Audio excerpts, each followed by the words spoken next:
I'm Jim Breiner, James Breiner, and I was a journalist for about 30 years, and about 8 years ago I got into the business of training and teaching journalists, mostly professional journalists.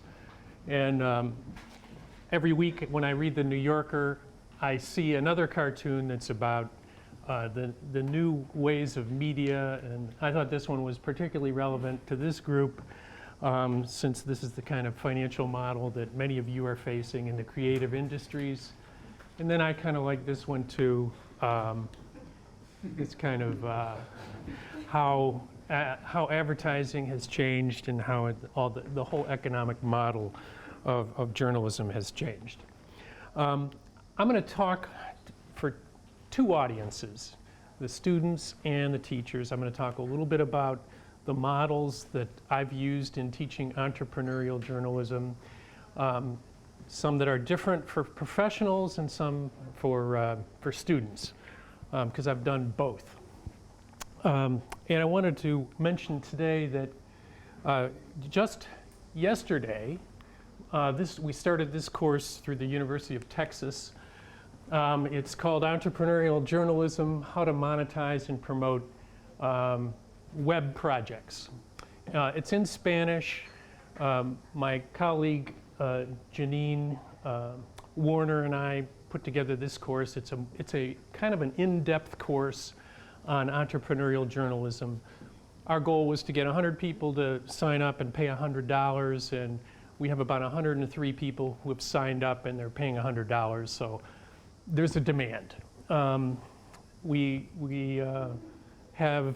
developed some special kinds of course modules for this particular group based on Janine's experience and my experience.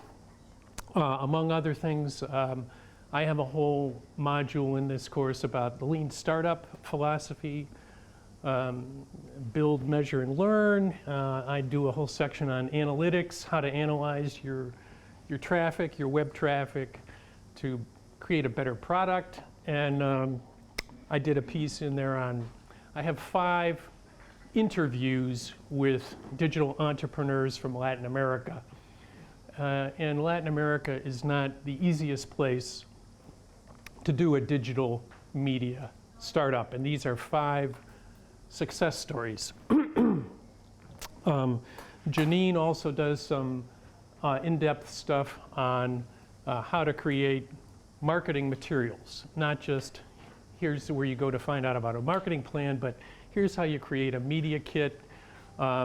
She goes into alternative revenue sources, and it's in-depth because Janine has offered an online course for the University of Texas that a MOOC, and she got 5,000 people in the course. Again, Latin America in Spanish. And from that experience, she thought, and so did Rosenthal Alves, who is the head of the Knight Center at the University of Texas, that there could be a market for a paid course more in depth.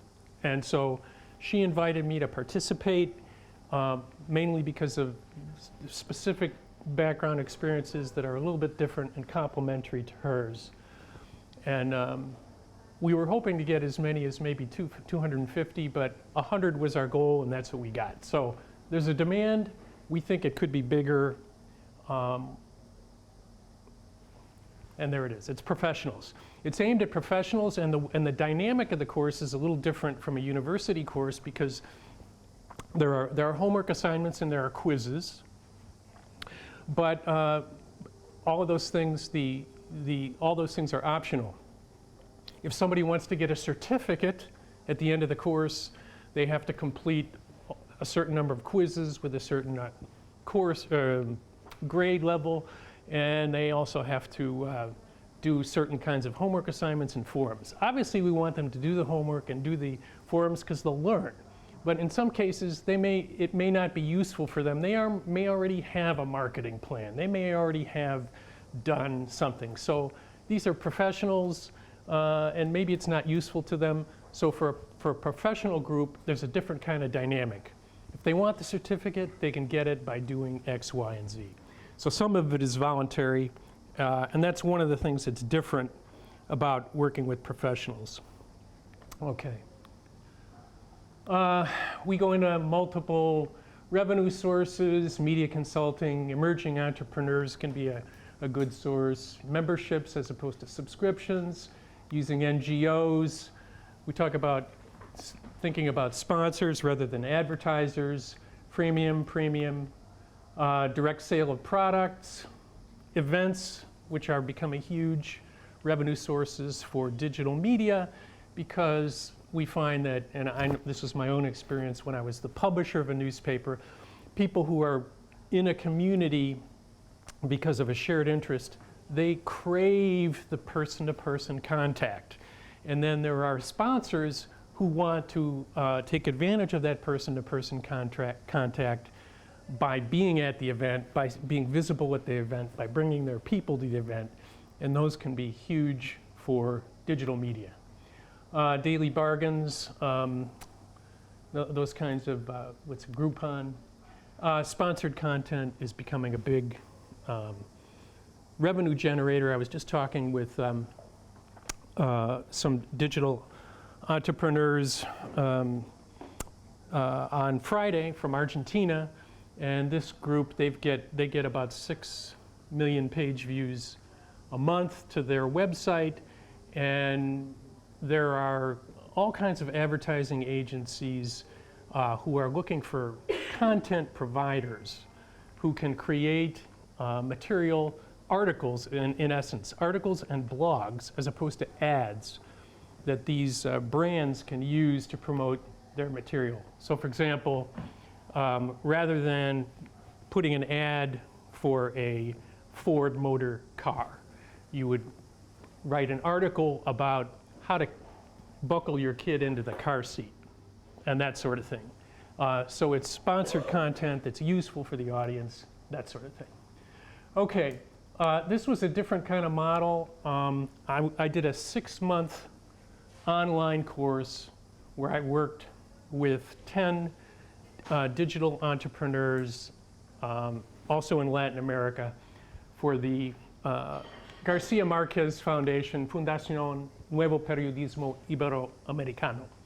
And the idea was that we would work with 10 digital entrepreneurs in the news business and give them a kind of accelerated program of learning. So over 6 months, we gave them 12 webinars on topics from social media to revenue sources to marketing to all kinds of topics, managing your newsroom, that sort of thing. And after this course ended in 2011, I just checked in with, of the 10 who were in that particular course, one is doing great, and I'll tell you about him in a minute. 2 of them I think are doing very well. 2 others are doing pretty well, and of the other 5, 4 of them are out of business, which I think is about typical. Out of business in the sense of they lost interest, or in one case, a woman, she got a job, so she said, I don't need to do this anymore. I've got a good job. So she quit producing the particular local news site. This particular article, in connection with this laboratory of digital journalism, entrepreneurship, I wrote a series of blogs. I wrote 2 blogs a week for this 6 months, which were focused on also building skills and knowledge of the participants. This one is how to establish and meet goals. Just kind of a basic thing on management. Okay, this guy, Angel Ayllón, is from Venezuela. There's a million reasons why this particular digital journalism venture should fail. Among them being that Venezuela is a really tough place to be a journalist. Only 40% of the population is connected. da-da-da-da-da-da, there's censorship, da-da-da-da-da-da, all kinds of reasons. And this guy, he's also not a journalist, he's an economist by training. Maybe that's why he's done so well, because his philosophy was, we're gonna fund this operation as cheaply as possible, and we're only gonna grow when we have enough money to cover the next level of expenses. So at this point, he's got 3 full-time journalists working for him. He's getting 1.5 million page views a month. A lot of the material is sort of intellectual, and he's got 50 bloggers who are very influential. So part of his philosophy is get a lot of people involved who are smart, and we'll build traffic to our website. Okay. Okay, 3 journalists, 50 bloggers. He's getting a bunch of page views a month, 852,000 users. This is, I would consider, a kind of a high bounce rate for his site, but a lot of his users come just once a week to read the blog of a particular journalist or expert or economist.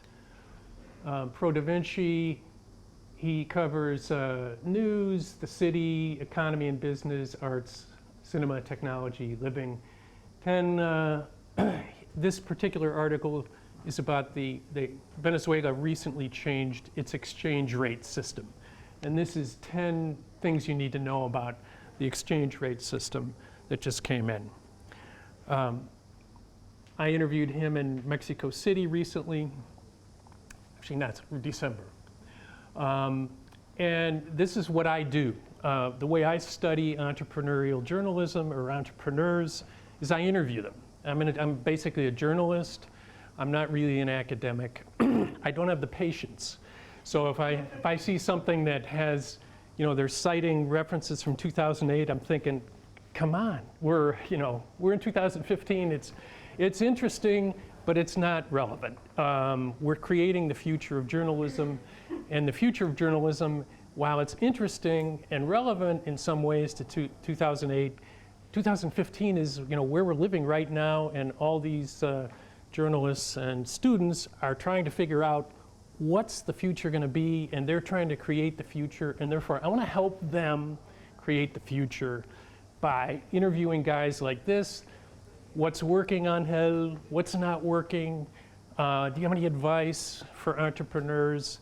What experiences can you share with others? So that's the way I work, and that's the way I teach. Okay, this 50% are new users. That to me is a real strong indicator that he's getting a lot of return visits. Usually, if you look at, and I look at the metrics of a lot of websites, the percentage of new users might be 70 or 80%. This is rather low, which means that lots of people are coming back. He's got loyal readers. And for me, when I advise people about what they should be seeking, it's not top line numbers so much, it's return visitors, because that's where you begin to make money. Okay, and where you can monetize your creative work. Okay, this guy, Brian Stelter, he had he was 19 years old when, this case I think is real relevant to students, and I use this all the time. Brian Stelter was 19 years old, freshman at Towson University, or maybe a sophomore, and during the Iraq War, he was just interested in how are CNN and Fox News and MSNBC covering the Iraq War. What's the content? What's the slant? What's going on? And over the course of a year, he was posting like 10 times a day. He's just a fanatic. And so over the course of a year, he builds up this audience, and a web aggregator company called Media Bistro noticed him, and they bought his blog. They paid him an amount of money that was equal to he said 1 year of tuition at Towson University, and they started to pay him a salary. And then while he continued as a student, he started writing something called TV Newser, which wasn't just about cable, but was about network television. So the guy's making money. He's a student. He's doing it from his college dorm room, and 5 minutes. Wow. Okay. And so what's the moral of the story? He followed basic journalism principles. He was aggressive in collecting information. People filtered him information because they trusted him. He verified his information before publishing it. He cross-checked. He had high journalism standards. And eventually, after he graduated from university, the New York Times hired him and they made him a media columnist. This never happens. This never happens. The New York Times doesn't hire a college graduate and make him a media columnist, but they did with him. Then he wrote a book about morning TV, and I took a look at, how many Twitter followers he had, and I kept saying to myself, and I would write about this, how much longer is Brian Stelter going to need the New York Times? Well, as a matter of fact, not very much longer, because now he's at CNN, reliable sources. So for me, the moral of the story is, if you're a young person and you have an interest in a particular topic and you want to pursue it aggressively, you can find a way to establish yourself. You're not necessarily going to be Brian Stelter, but you can establish an identity online and create for yourself some kind of a presence and expertise. Who knows what it is that you're good at? You don't have to have an audience of 200,000 followers, but you could develop a reputation that you can carry into your career. Another example, a friend of mine from the business journals, when I worked with the business journals, his son went to Johns Hopkins, got a master's degree in international affairs, and then he went to work for, I don't know what the career progress was, but he ended up at The Atlantic, which is a magazine, sort of covers lots of topics. Anyway, he went to the Washington Post. He was looking to work for the Washington Post. So what did the editor of the Washington Post want to know about this job candidate? Well, he had read all the guy's articles, but what he really wanted to know was, how do you interact with your audience? How many Twitter followers do you have? How do you use Facebook? And more important than that, not just the top line numbers, but what do you know about how these people are interacting with your content? Do you really know which articles they're clicking on the most? Why? What did you conclude? How are you reacting? How are you using these new media? Because in the internet world, if you're a journalist, you start every day at zero. At zero. Okay? Every article begins the day at zero, your audience. So you have to know how you're going to develop that audience. So that's one of the skills, again, that's one of the skills that you really need to teach. You really need to learn. This goes into what should we be putting in the curriculum. That's one of them. Okay, here's some dirty words you have to say without blushing if you want to be a journalist. One of them is money. I know that for journalists, part of what I did for 3 years was run an investigative journalism team, and money is all about influence and power and corruption, and it's one of the themes that we cover in depth. Money is bad. Money's bad for journalists. But for you, as creative people who are going to have to make a life, it's not bad. Money and business ultimately are what are going to pay your way, pay for your life. If journalism weren't a business, if the arts weren't a business, you couldn't cash a paycheck, you'd be out of luck. Profit is another dirty word that you have to learn, but profit is not a dirty word. Profit means that you have an excess, that your income is more than your expenses. And if you're going to survive, and if your business is going to survive, you have to have an excess. You can call it profit, you can call it excess of revenue over expenses, you can call it whatever you want, but profit is what you have to have if you're going to develop and expand your operation. It's what you're going to have to hire more people. It's going to be what you're going to have to get your people better equipment. Marketing is another dirty word for journalists. Journalists used to feel like they had to isolate themselves from the marketing people. We don't want to have anything to do with them. They're icky public relations people. Ew, we don't want to have anything to do with them. But really today, the marketing people and the editorial people have to be working together all the time. They have to know, they both have the same interest. We need to reach the audience, we need to understand who they are, and we got to give them things that are useful to them. Customer, that's a reader. User, I can remember as a journalist, we hardly knew anything about our readers. Okay, and but now that's impossible. You have to know who your audience is.